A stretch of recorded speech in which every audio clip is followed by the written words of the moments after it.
it's Barbara Stanton here, midwife and mindset coach. What if there are actually dating mistakes that you are making that are preventing you from having the relationship that you want? Whether it's past relationships or being single, dating, and not finding any good men. Well, I'm here to tell you that there are many mistakes we make as women, but I'm here to talk about one specific one. And the mistake we're making is that we blame men for not being a certain way.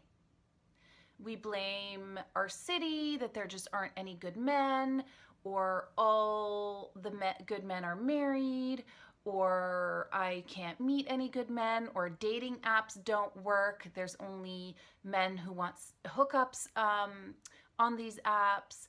And this is what's keeping you single. I'm telling you. It's not that I'm blaming you. I'm not blaming us as women, but we do have a responsibility to show up in the dating world and in our relationships in a way that will attract high quality, high value men. And this is what's the issue, right? We are showing up in such a way that makes the men that we attract lower value. And then it's a self-fulfilling prophecy. We're doing the thing that causes the low value men to be attracted to us, and then we blame them for not being higher quality. So whatever we put out into the world is what we get back, right? Now, in relationships, it's the same, and in dating, it's the same. It's just that it's slightly opposite and slightly, it's just slightly different than putting out the same and getting back the same, because men and women, or any kind of relationship, there's a polarity, and I've talked about this before. So there's masculine energy and feminine energy. We have both inside of us, and in a passionate, beautiful, intimate, deeply satisfying relationship, we show up as one side more, and the other fills the other side of the relationship more, and there's this attraction, this polarity.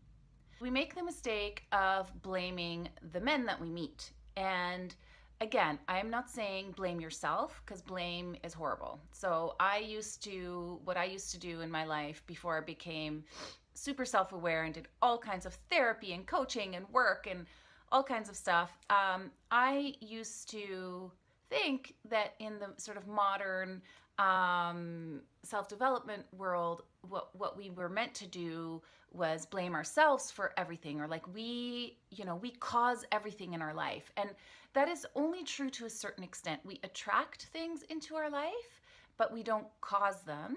And there are always other people and other factors involved. So certain things do happen to us, but it's how we respond. So I'm not really of the mind that everything that we attracted on purpose, but that's a whole other video. So what I used to do is I would not only take responsibility for my side, which I still advocate for, right? We all must take responsibility for 100% of our own experience and response to anything. What I would do is I would take over responsibility and start blaming myself and take too much on. So I'm not saying this at all. It's not women's fault that men are, low value. It's not that at all. There are low value, there are high value, there are medium value, there are high value men that aren't attractive to you, there are low value men that are attractive to you. It's not cut and dry like that. My point is, I invite you to consider, if you've been having a hard time with dating, to consider taking a different point of view and trying something differently. Because if your experience has been that you're meeting men that aren't really stepping up, or men that are not really sure of what they want, or they don't really come and chase you, which is what often we love, right? They don't treat you the way that you want. If you're experiencing that, then there's something that is happening for you that keeps attracting this kind of man. So the number one thing that I can share with you that will make you shift the energy and attract different kinds of men is focusing on yourself. And I don't mean focusing, like I said, on blaming, but I mean focusing on self-care and self-love. Now, let me just quickly qualify that. Self-care is not equal to self-love, but self-love is equal to self-care, if that makes sense. So if you're taking care of yourself, like, so I get my nails done all the time. I like putting on makeup. I always have my hair colored.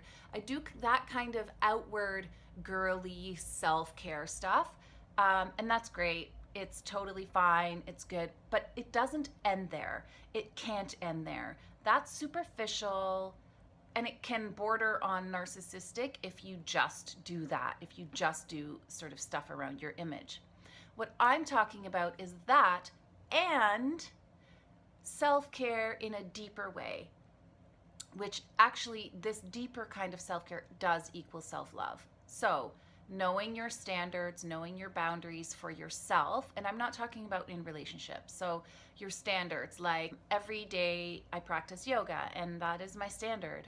And I do what it takes to take care of myself so that I can get to yoga. That is actually my own personal example, but it might be yours as well. Getting to bed on time. So I used to force myself to stay up past the feeling point that I could handle it. And at the time, my partner would get the brunt of that. And I was actually doing it for him or for us to connect. And so it backfired. And I was like, oh, like, why are we always fighting? Well, it wasn't him. It was actually because I was overstepping my own boundary of staying up too late. Also, nutrition for me is self-love, taking a bath, doing that kind of sensual self-care, sensual being using my senses. So having a bath is very sensual because you're immersing yourself in water.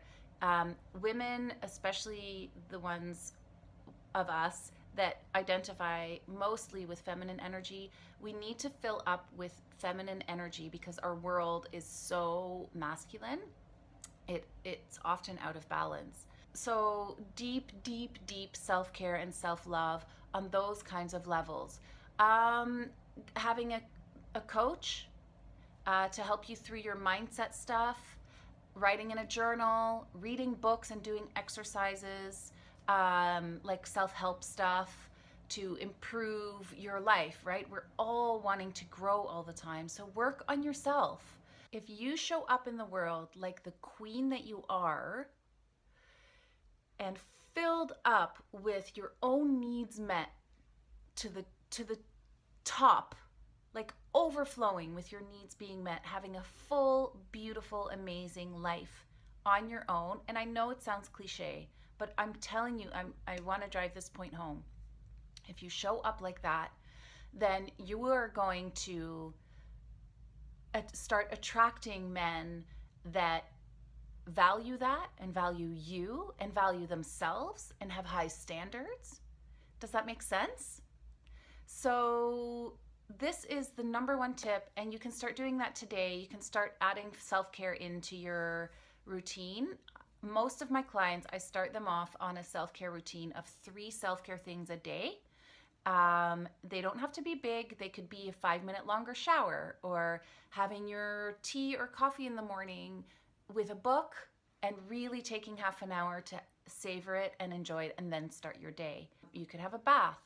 You could take a 5-minute extra walk around the block at lunchtime to enjoy nature and get some fresh air. Like, those are little self-care things that will actually go a long way, especially if you do them regularly. Okay, I'm gonna sign off. See you on the next video.